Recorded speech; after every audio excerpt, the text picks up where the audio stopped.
इसके पश्चात हम इसका दूसरा प्रश्न हल करने वाले हैं। तो यहाँ प्रश्न है कि बिंदु 2 और 14 से होकर जाने वाली दो रेखाओं के समीकरण लिखिए। इस प्रकार की और कितनी रेखाएं हो सकती हैं और क्यों। तो ये एक काफ़ी सिंपल और एक आसान सा प्रश्न है। तो यहाँ इस प्रश्न में हमें किसी बिंदु के निर्देशांक यहाँ पे दिया हुआ है 2 और 14 और इसकी सहायता से हमें दो रेखाओं के एक समीकरण को लिखना है।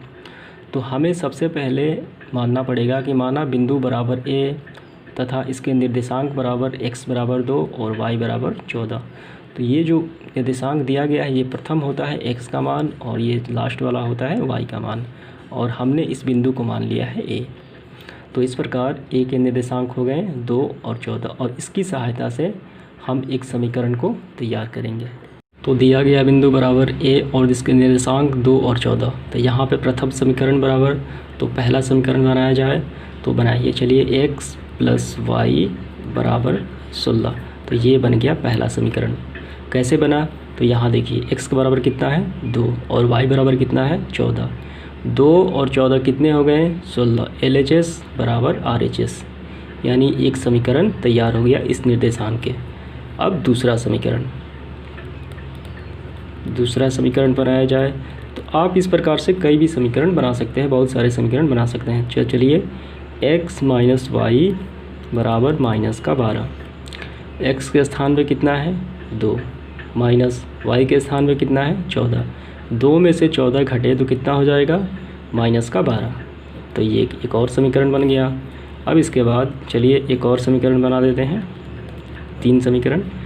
तो आप कुछ भी बना सकते हैं। देखिए 2x प्लस वाई बराबर 18 बन सकता है। तो यहाँ x बराबर हम रखेंगे 2, 4 दूनी 8 और यहाँ पे y बराबर कितना है 14। तो 14 यहाँ पे होगा 2 दूनी 4, सॉरी यहाँ पे 2 दूनी 4 और यहाँ पे 14। तो 14 और 4 कितने होते हैं 18। तो एक और समीकरण बन गया। चलिए एक और बना लेते हैं। तो जैसे में कि हम रखते हैं 6x माइनस का y बराबर का माइनस का 2। तो x के स्थान पे होगा 2, 6 दूनी 12 और यहाँ पे होगा y बराबर कितना है 14।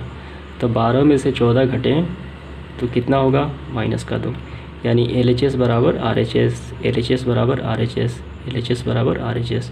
तो इस प्रकार हम कई समीकरण बना सकते हैं, लेकिन हमें सवाल में सिर्फ एक समीकरण ही बनाना था। तो आप इस समीकरण को आंसर के तौर पे लिख सकते हैं। अब इसमें एक और सवाल हमसे पूछ रहा है कि इस प्रकार की और कितनी रेखाएं हो सकती हैं और क्यों। तो इस प्रकार से अनेक रेखाएं हो सकती हैं, क्योंकि किसी बिंदु से हम अनंत रेखाएं खींच सकते हैं। हमारा ये बिंदु है A और इसके निर्देशांक हो गए 2 और 14।